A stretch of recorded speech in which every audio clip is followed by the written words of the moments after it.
2016년 8월 26일 작은마을교회 금요 예배를 시작하겠습니다. 우리도 함께 묵상하겠습니다. 우리도 함께 기도하심으로 오늘의 금요 예배를 준비하도록 하겠습니다. 우리도 함께 기도합니다.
내게로부터 눈을 들어 우리도 함께 시선 찬양하도록 하겠습니다.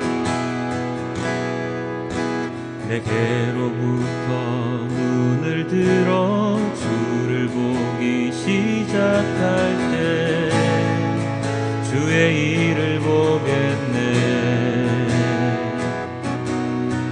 내 작은 마음 돌이키사 하늘에 꿈꾸게 하네. 주님을 볼 때 우리 다시 한 번 더 내게로부터 눈을 들어 주를 보기 시작할 때 주의 일을 보겠네. 내 작은 마음 돌이키사 하늘에 꿈꾸게 하네. 주님을 볼 때 모든 시선을 주님께 드리고 살아계신 하나님을 느낄 때 내 삶은 주의 역사가 되고 하나님이 일하기 시작하네.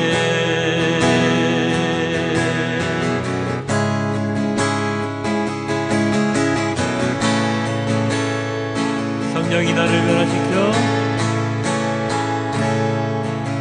성령이 나를 변화시켜 모든 두려움 사라질 때 주의 일을 보겠네. 황폐한 땅 한가운데서 주님 마음 알게 되리. 주님을 볼 때 모든 시선을 주님께 드리고 전능하신 하나님을 느낄 때 세상은 주의 나라가 되고 하나님이 일하기 시작하네. 모든 시선을 주님께 드리고 살아계신 하나님을 느낄 때 살아계신 하나님을 느낄 때 내 삶은 주의 역사가 되고 하나님이 일하기 시작하네. 모든 시선을 주님께 드리고 전능하신 하나님을 느낄 때 세상은 주의 나라가 되고 하나님이 일하기 시작하네. 모든 시선을 주님께 드리고 전능하신 하나님을 느낄 때 세상은 주의 나라가 되고 하나님이 일하기 시작하네. 모든 시선을 주님께 드리고 전능하신 하나님을 느낄 때 세상은 주의 나라가 되고 하나님이 일하기 시작하네. 모든 시선을 주님께 드리고 전능하신 하나님을 느낄 때 세상은 주의 나라가 되고 하나님이 일하기 시작하네. 그렇습니다. 우리의 모든 시선을 주님께 드렸을 때 하나님께서 일하기 시작하실 것입니다. 하나님께서 우리의 시선을 느끼시고 우리의 간구함을 들으시고 우리의 모든 기도를 들으시고 이 땅 가운데 우리의 모든 기도에 응답을 내려주실 것이라고 믿습니다. 그 전제 조건, 우리가 먼저 하나님께 시선을 드릴 때 가능한 것임을 우리 다 함께 찬양으로 고백했습니다. 우리 다 함께 기도로서 다시 한 번 더 고백하도록 하겠습니다. 다 함께 기도합니다.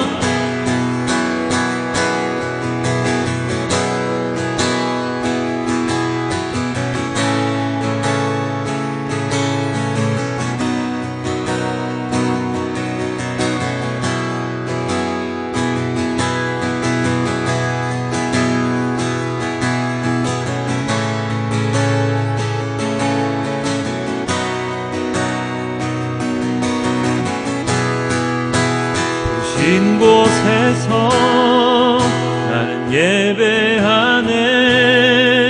어떤 상황에도 나는 예배하네.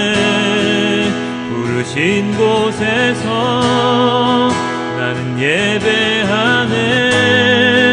어떤 상황에도 나는 예배하네. 다시 한번 더 부르신 곳에서 나는 예배하네. 어떤 상황에도 나는 예배하네. 부르신 곳에서 나는 예배하네.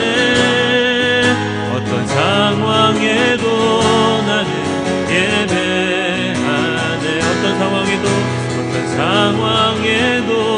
나는 예배하네. 어떤 상황에도 나는 예배하네. 따스한 성령님,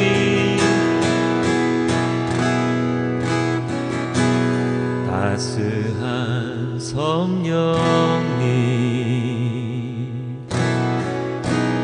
마음으로 보내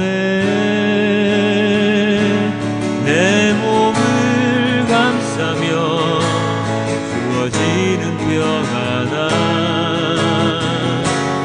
만족함을 느끼네. 사랑과 진리에 한 줄기 빛 보내 내 몸을 감싸며 주어지는 평안함, 그 사랑을 느끼네. 부르신 곳에서 나는 예배하네. 어떤 상황에도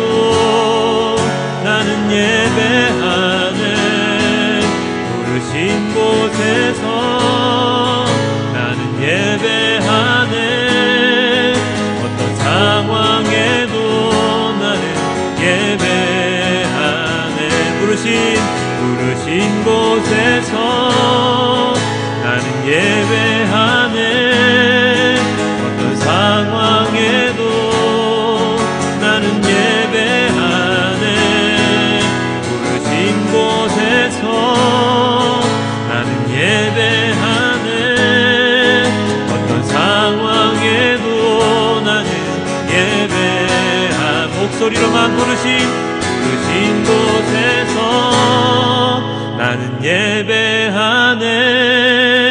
어떤 상황에도 나는 예배하네. 부르신 곳에서 나는 예배하네.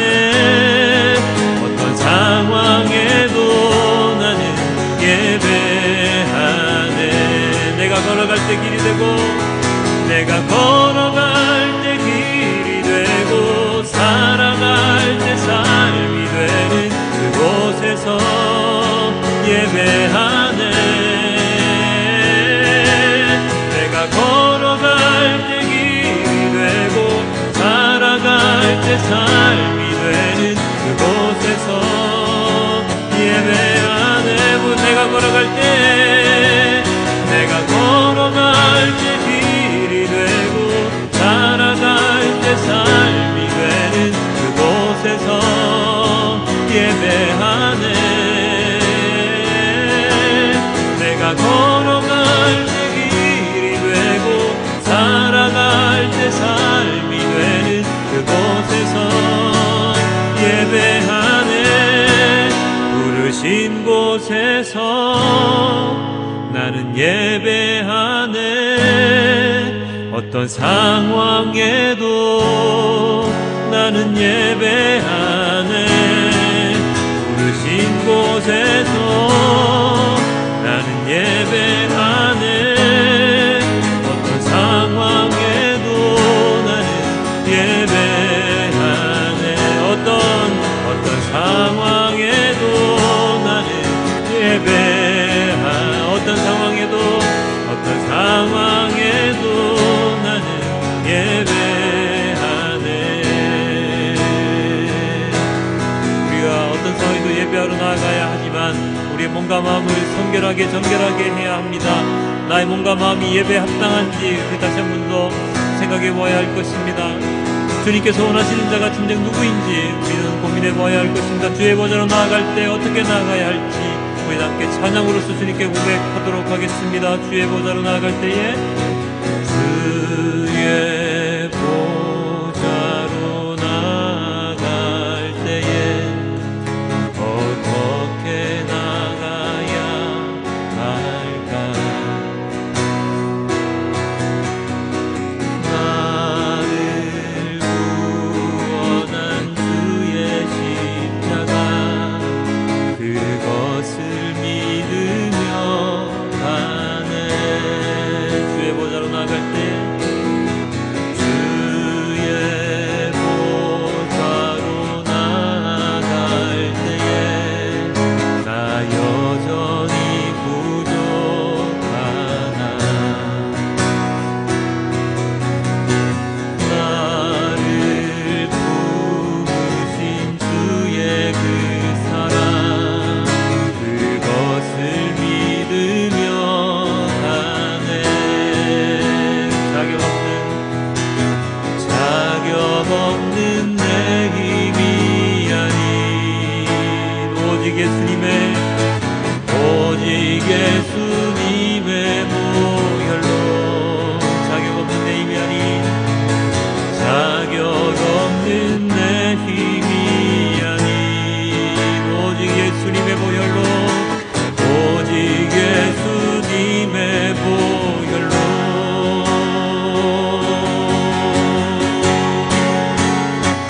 십자가의 보혈 완전하신 사랑 힘입어 나갑니다. 십자가의 보혈 완전하신 사랑 힘입어 예배합니다. 십자가의 보혈 완전하신 사랑 힘입어 나갑니다.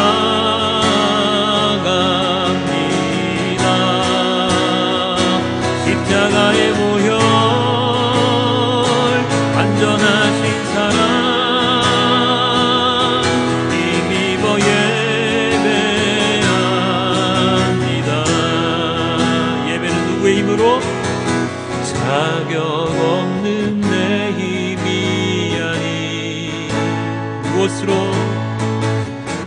오직 예수님의 보혈로 자격 없는 내 힘이 아닌 무엇으로 나갑니까? 오직 십자가에 오직 예수님의 보혈로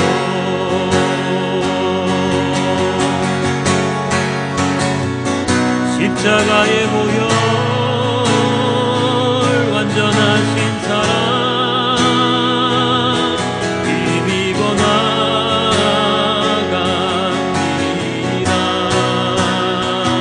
십자가의 보혈 완전하신 사랑 힘입어 예배합니다. 십자가의 보혈 완전하신 사랑 힘입어 나갑니다.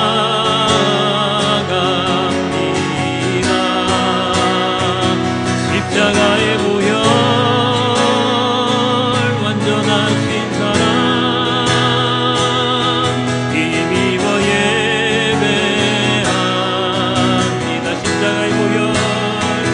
십자가의 보혈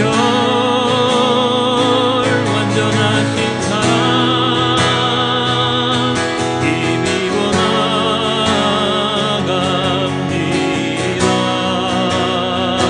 십자가의 보혈 완전하신 사랑 힘입어 예배합니다. 우리 주님께 기도합니다. 함께 기도하겠습니다.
아버지 하나님 감사합니다. 오늘 주님께 나와 주님의 말씀을 듣습니다. 사도행전 첫날입니다.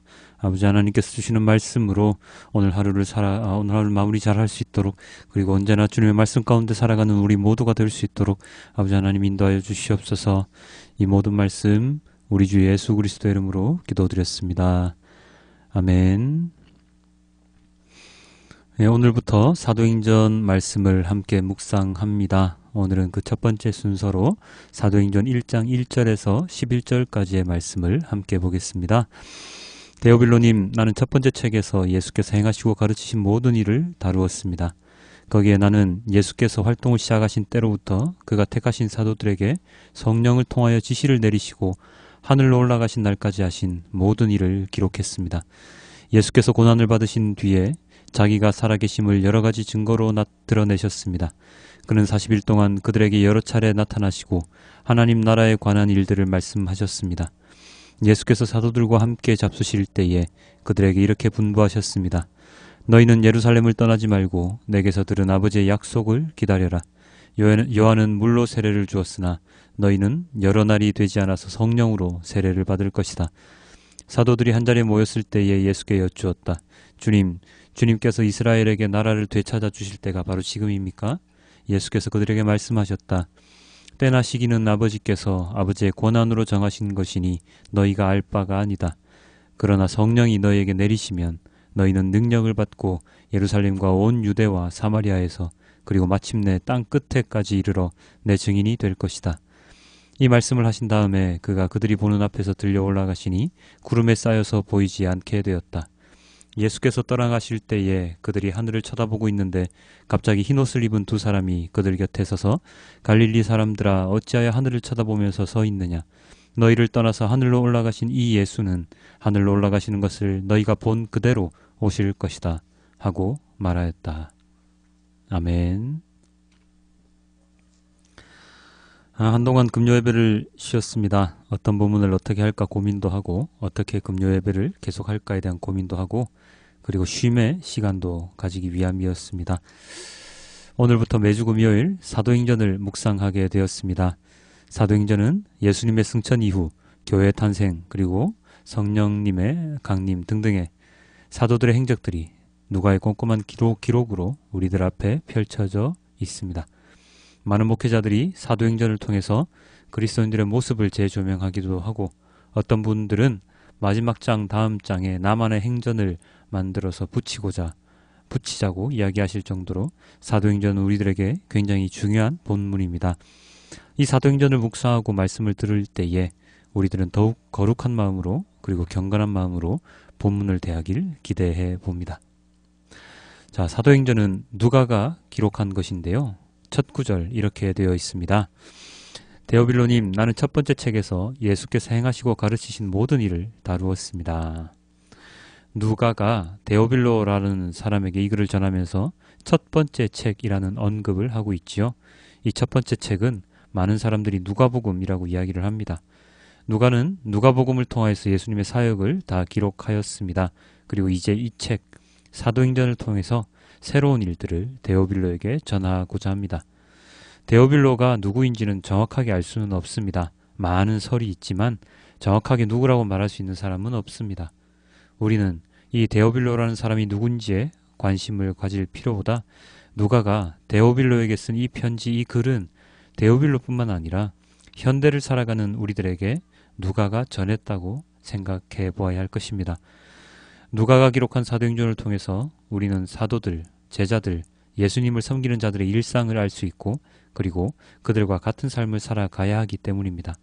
특히나 오늘의 본문에서는 여러 가지 말씀들이 등장을 하는데요.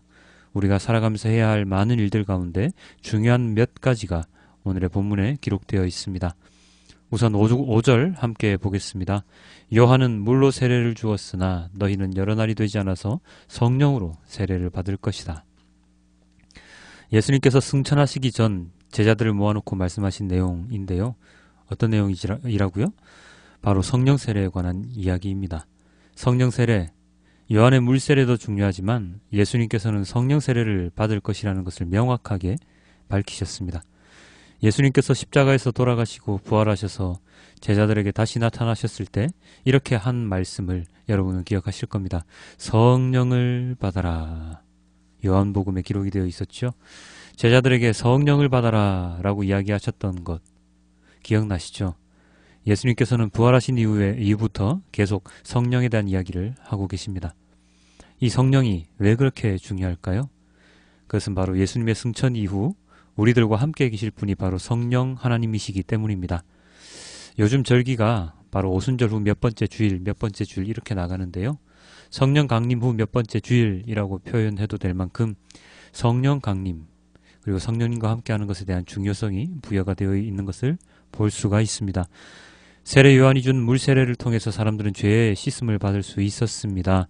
그러나 세례 요한의 세례로는 죄인임을 자각하게 하고 죄를 씻을 수 있는 단계까지는 나아갈 수 있었지만 진정한 구원의 단계까지 나아갈 수 있다고 볼 수는 없다는 것이 학자들의 말입니다. 진정한 구원을 위해서는 성령 세례를 필히 받아야 된다고 말하는데요. 그 이유는 바로 성령 하나님께서 함께 동행하는 자, 성령님이 내주하시는 자만이 진정한 그리스도인으로 변화한 자라고 인정할 수 있기 때문입니다. 로마서 8장을 보면 죄와 죽음의 법에서 우리를 해방시켜 준 것이 바로 성령의 법이라고 나와 있습니다. 즉 성령 하나님께서 함께 하시지 않으시면 그는 진정한 영생을 얻은 자로 살아가기 힘들다는 뜻이죠. 나는 죄인임을 고백하고 예수님을 구주로 영접했지만 그의 삶이 그전과 동일한 삶으로 살아간다는 것은 여전히 육신의 법, 죄의 법에 사로잡혀 살아가는 것과 다르지 않습니다. 그래서 교회를 다니는 것, 교회 직분을 받는 것, 찬양 열심히 하고 기도 열심히 한다고 해서 구원의 길로 들어섰다고 이야기하기는 힘든 것이죠. 진정한 그리스도인은 옛사람을 벗어버리고 새 사람을 입어야 합니다. 변화되어야 합니다. 전혀 다른 사람으로 바뀌어서 그의 모든 행동과 말이 하나님의 사람으로서의 향기가 나야 합니다. 물론 갑자기 100% 변화하기는 힘들지요. 성령님께서는 사람을 한 번에 변화시켜 주시기도 하지만 차츰차츰 성결하는 과정을 통해서 변화시켜 주시기도 합니다. 그렇기 때문에 성령 하나님께서 우리와 함께 하시기를 언제나 간구하면서 신앙생활을 우리는 해야 하는 것이죠. 우리가 성령을 받으면 어떻게 변할 수 있습니까? 예수님께서는 이렇게 이야기하셨습니다. 그러나 성령이 너희에게 내리시면 너희는 능력을 받고 예루살렘과 온 유대와 사마리아에서 그리고 마침내 땅끝에까지 이르러 내 증인이 될 것이다. 우리가 성령을 받으면 누가 될 수 있다고요? 바로 예수님의 증인이 될 수 있다고 말씀하십니다. 성령의 능력을 받으면 우리는 온 세상에 주님의 말씀을 전하는 예수님의 증인이 될 수 있습니다. 여기에 우리의 사명이 등장을 하죠. 바로 예수님의 증인으로 살아가는 것. 그리스도인들은 교회를 다니는 사람이 아니라 예수님의 증인으로 살아가는 자들입니다. 성령 하나님께서 그를 꽉 붙들어 매시어서 세상의 일들 가운데서 허우적거리지 않도록 하시고 세상 가운데 예수님을 전하는 증인으로 세워주십니다. 전도는 아무나 할 수 있지만 그렇다고 모든 사람들이 다 하기 쉬운 일은 아닙니다. 성령님께서 붙들어 주시고 용기를 주시는 자들이 전도를 더 잘할 수 있습니다.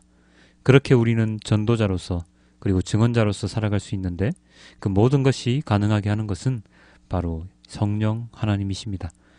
성령 하나님께서 이 땅에서 일을 하시고 사역을 하시는데 주님의 말씀이 온 세상에 전해지면 성령 하나님을 보내신 예수님께서 드디어 이 땅에 내려오시게 되겠지요. 즉 우리들이 모든 사명을 잘 완수했을 때 예수님의 재림의 날이 이루어집니다. 진정한 하나님의 나라의 완성이지요. 그때를 예수님께서 명확하게 명시하여 주셨습니까? 아닙니다. 7절입니다.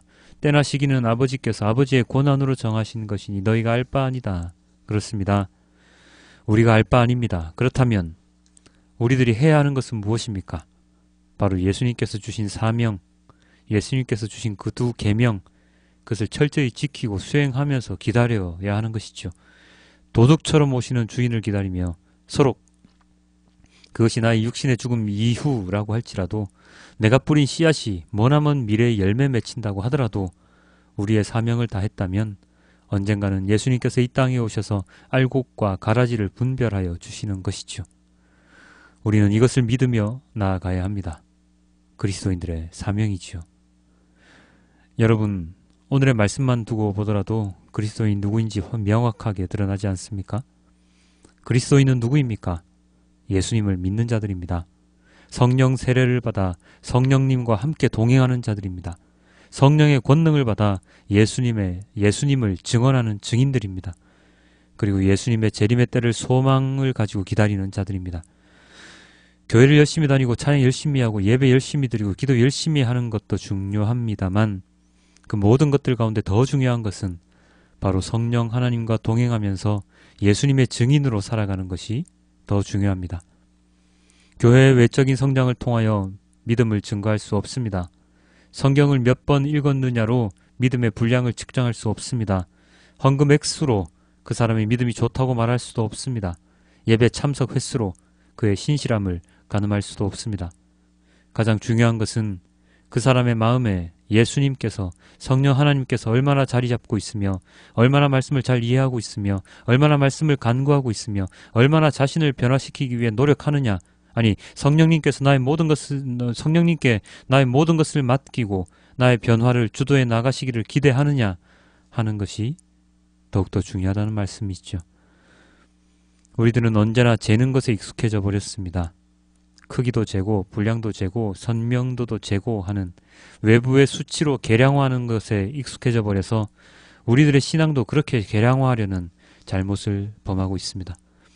하나님의 시간 계산법이 우리들과 다르듯이 하나님의 믿음에 대한 측정법은 우리는 알 수 없습니다. 개개인의 신앙생활은 개개인이 더 잘 알고 누구보다 하나님께서 더 잘 알고 계심을 우리는 잊어서는 안 됩니다. 예수님께서 제자들에게 하나님 나라에 대해 말씀하실 때에 제자들은 이렇게 묻습니다. 사도들이 한자리에 모였을 때 예수님께 여쭈었다. 주님께서 이스라엘에게 나라를 되찾아 주실 때가 바로 지금입니까? 제자들은 예수님께서 이야기하실 때 부활하시고 나서도 제자들은 이스라엘 나라의 회복, 즉 로마로부터의 해방이라는 것에 사로잡혀 있었습니다. 그때까지도 예수님이 누구인지 정확하게 잘 모르고 있었다는 뜻이죠. 그래서 예수님이 승천하실 때 넋놓고 하늘만 바라볼 수밖에 없었습니다. 우리들도 어쩌면 그럴지 모릅니다. 하나님의 말씀이 무엇인지 무엇이 중요한지도 모른 채 표면적인 말씀만을 가지고 나만의 신앙에 갇혀서 온전한 그리스도인으로 살아가지 못하고 있을지도 모릅니다. 이제 눈을 뜨고 마음을 열어 성령 하나님의 인도하심을 더욱 간구하며 예수님의 재림의 때를 기다리는 온전한 그리스도인이 되어야 할 때입니다. 11절입니다. 갈릴리 사람들아 어찌하여 하늘을 쳐다보면서 서 있느냐. 너희를 떠나서 하늘로 올라가신 이 예수는 하늘로 올라가시는 것을 너희가 본 그대로 오실 것이다 하고 말하였다. 천사들의 이 말씀을 우리는 마음속 깊이 새기고 우리의 신앙에 대하여 무엇을 중심으로 하고 있는지, 우리의 신앙에 무엇이 중심을 잡고 있는지에 대해 점검해 보아야 합니다. 이기적이고 개인적인 신앙 생활을 하고 있는지, 왜곡된 신앙을 가지고 있는지, 이단에 빠져 있는 것은 아닌지, 내가 진정 교회를 다니며 바라는 것이 무엇인지에 대해 고민해 보아야 합니다. 그리고 마음속으로 이렇게 외쳐야 합니다. 주님, 진정한 그리스도인이 될 수 있도록 인도해 주십시오. 성령 하나님께서 온전히 나의 삶을 인도하시는 삶을 살 수 있도록 해 주십시오. 세상이 아닌 하나님 나라를 먼저 생각하는 진정한 그리스도인이 될 수 있도록 인도해 주십시오. 하고 말입니다. 앞으로 펼쳐질 사도행전의 많은 말씀들을 통해서 이 마음, 이 기도를 끝까지 놓치지 않는 우리 모두가 되길 소망해 봅니다. 우리에게 가장 중요한 것은 바로 말씀입니다. 말씀을 입에서 떠나지 말게 하며 말씀을 제대로 이해하여 하나님의 말씀에 합당한 자로 살아가는 우리 모두가 되길 주님께 기도드립니다. 말씀과 성령을 붙잡는 인생이 되길, 그러한 삶이 되길 주님께 기도드립니다. 함께 기도하겠습니다. 아버지 하나님, 너무나도 감사합니다.